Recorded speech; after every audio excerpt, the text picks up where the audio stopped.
do this.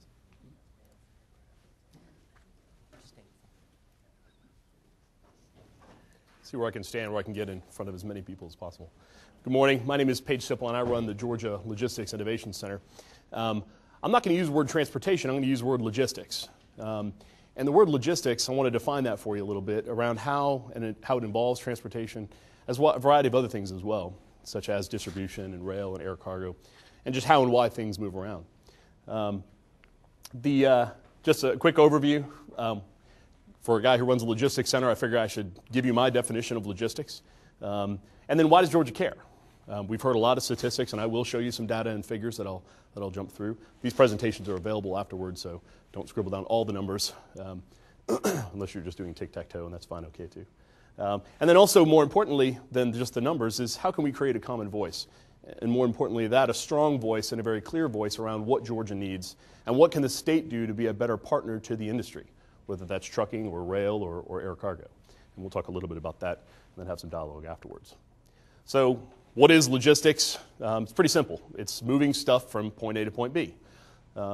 That stuff or those things can be people, and we talk about transit, we talk about high-speed rail and moving them on trains or in their cars. That stuff can be products, it can be shipping containers, it can be a variety of different things. The challenges are the same in many ways. The problem is that there's a lot of dots that you need to connect to move those things from point A to point B. And every supply chain, as they call them, when you start connecting point A to point B, they're very unique. I don't think our poultry industry moves cargo like this anymore, I hope, or I don't think I'd put my recyclables on the back of my bicycle. But when you think about innovation, most people think about technology and what are the next widgets and things that need to be involved to help us move cargo more effectively and more efficiently. And we're doing a lot of that here in Georgia. But also innovating your process and innovating your supply chains and things that the Georgia Public Policy Foundation is suggesting around what can we do with what we have and how can we make the best of it, and then where do we need to improve is also innovative as well. So every supply chain is unique and they all have their differing problems and challenges. Specifically in Georgia, again, a guy who runs a logistics center, we've come up with a definition for putting some numbers around what is logistics right here in our state. We've divided it into two buckets, just quickly, and again, these numbers are available later. Providers of logistics services, about 5,000 companies throughout the state, and you can't really see many of them, but you can see clusters, right? You can see clusters down in Macon, you can see obviously a large cluster in our Atlanta region, down in Savannah and others, providing services to move things from point A to point B. Directly employing 100,000 Georgians. This isn't an economic impact number. This is a totally Excel column type of figure. Generating $52 billion worth of sales and revenue. And it's a story about small business. 94% of those companies have less than 50 employees. Half of those have less than 5. And that trend of small business holds true in many industries, and logistics is no exception. So who are their customers? Who are these people and companies providing logistics services to? We call them logistics users. And again, a story of small business with 92% having less than 50 employees. But it's a significant industry. $500 billion worth of sales and revenue for the state of Georgia. 700,000 employees that directly involve or rely on that movement of goods from point A to point B every day, connecting the dots here in Georgia. It is significant. It is a strategic industry for Georgia.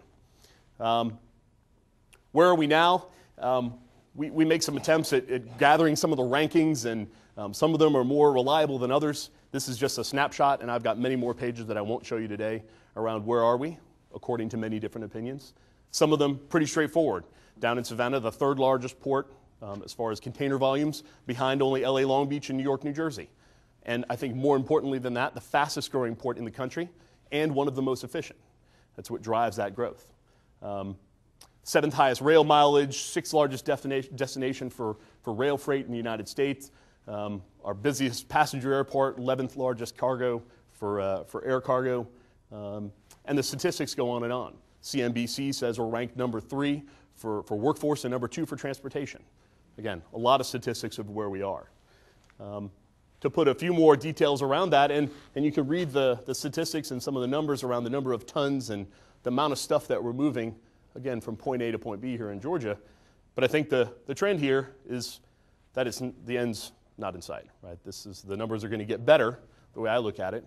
They're going to continue to grow about 80% by 2027, and I'll show you that number, or 160% by 2035 across modes. So what are we doing as a state to prepare for that? Where's the infrastructure? How can we take advantage of what we have? And where do we need to improve and build more? And then how do you pay for that? It's definitely a problem and an opportunity for Georgia to take advantage of. And not without challenges. We are in a recession, but it's not just a Georgia problem, and it's not just a Georgia opportunity. This is, I used to ask for a show of hands, but this is, they've labeled it the leading economic indicator that you've never heard of. It's called the Baltic Dry Index, and I won't go into all the details, but it's interesting to me because it talks about the price that it costs to move big bulk commodities like coal and iron from Africa to China. And it's a leading economic indicator because as those demands rise and fall, so does our housing industry and a lot of the other markets that fuel the United States and many countries. And you can see this index was started back in 1999 and has lost about 93% of its value just in the last year or so. A bright point. Some of the economists that I talk to, Moffett and Nickel, for example, say that around the March-April timeframe, that shipping and logistics industry, not necessarily the economy, will begin to see an upturn in some of its volumes. The Baltic Dry Index on Wednesday went up 2% in just one day. So those indicators are coming, and we continue to watch those to make sure that they're going to continue to move in that direction. But again, a global challenge, a global opportunity. What are we doing here in Georgia to take advantage of that? Is I think what the recommendations and the ideas that GPPF has and that many of us are working on bringing together as one common voice. And I'll say that phrase again later. Ed promised you, and I'm delivering the new data. This is data that hasn't been on the street until just recently. It reflects the statements I just made before. It's a growing industry. Specifically, one of the things that Kelly talked about that I wanted to point out was this. You can see it's 2007, moving things inside of the state of Georgia. And you can see the number of tons and the number of trucks and the value of all that cargo and so on. We can also do this by commodity and so on and so on. But what's interesting to me is the non-Georgia to non-Georgia, and this hits on what Ed and Kelly both said, as far as cargo that's really, and freight that's just using us, right? Yeah, they may stop and buy some gas. Yeah, they may use a rest stop, but they're not doing business here in Georgia. They're not going to one of our warehouses. They're just passing through our infrastructure, adding congestion, adding maintenance costs onto our roads. And if we look at the number of tons and the value of that cargo that's just passing through our state, it's significant. And then if we quickly jump down 20 years from now, that number doubles and gets better, in my opinion. But what can we be doing to take advantage of that infrastructure, or take advantage of that cargo that's flowing through our state, either get them to do business here in Georgia, recruit them here, or maybe there's some tolling or some incentives we can do to get some revenue out of them. Since they're just passing through, what can we tax them with? Some things to look at. But again, if you don't have the facts and the figures and you don't have the data to drive that, it becomes politics as usual, and it's not driven off of data, which is where we're going. And it's exciting to me to see that Georgia is moving in that direction very quickly. If we map that out, and some of the work we do is working with consulting firms and others that provide some of these great maps. This is just an origin of truck tonnage by county. This is for 2004, so jumping around a bit with the data. But Kelly mentioned the Fall Line Freeway. He mentioned, obviously, it's nobody's surprised that a lot of cargo in Atlanta and down in Savannah. If we looked at the map for destination of this cargo, and I'll show you some interesting pictures in a minute, it's a different picture. So as we look at cargo coming to and from the state and moving within the state, there's different things we need to look at. So a snapshot of the proof points around where freight is moving in the state of Georgia, where it's coming from. And it's not just a Georgia issue. I think I've said that already. If we look at the state, or the country, and we pretend like there are no roads, what they call this in transportation planning, they call it desire lines. Where would the cargo want to flow if it was water?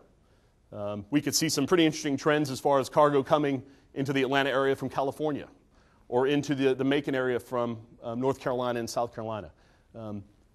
Data like this helps drive where infrastructure needs to be enhanced, developed, or added. because now we can actually see freight flow volumes as far as where they're coming from, and also gives us economic development opportunities for, well, why are they bringing it from California? Why don't they move their company here to Georgia and use Georgia's ports instead of using California's ports? So there are other opportunities besides just on the transportation side of things. This is cargo flowing out of the state of Georgia. I can flip back and forth, and you can see that there are different pictures as far as going into the state and out of the state. They're coming from different places, and they're going to different places. Imports and exports have different homes and different commodities that are driving our state and taxing our infrastructure and growing our economy here in Georgia. This data, I think, is pretty interesting, but it's what I do, so I'm a little biased. But taking that data and creating a stronger voice. At the end of the day, from the industry, we either work for companies, we're in the private industry, or many of us are working to assist the industry. It's all about the companies. It's all about private business. What can the state do to be a better partner to those businesses?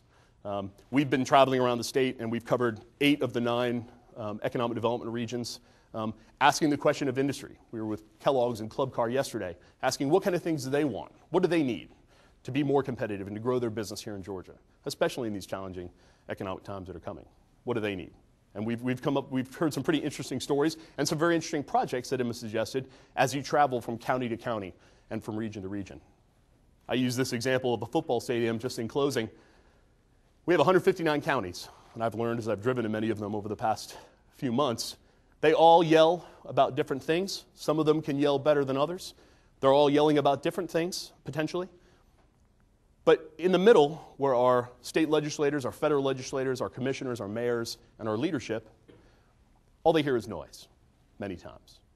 And even if we can come close to getting this crowd, which is the counties, to yell with a common voice around common things at the same time, around a common message, we can actually get some things done.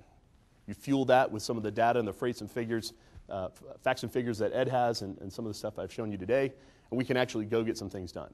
We've proved that with some of the stuff we've done with the Commission for New Georgia and some of the things that are happening with DOT and as far as our infrastructure developments with IT3 and others. But it's about industry, and that's some of the message that I've brought to the industry as we've traveled around the state. How can we bring everybody together? And I know that's what the Public Policy Foundation is all about as well. How can we create that common voice to actually go get some things done? And what are those top 10 issues that we need to be working on? Infrastructure is one of them. So just a couple examples. Look forward to your questions later on, and thank you.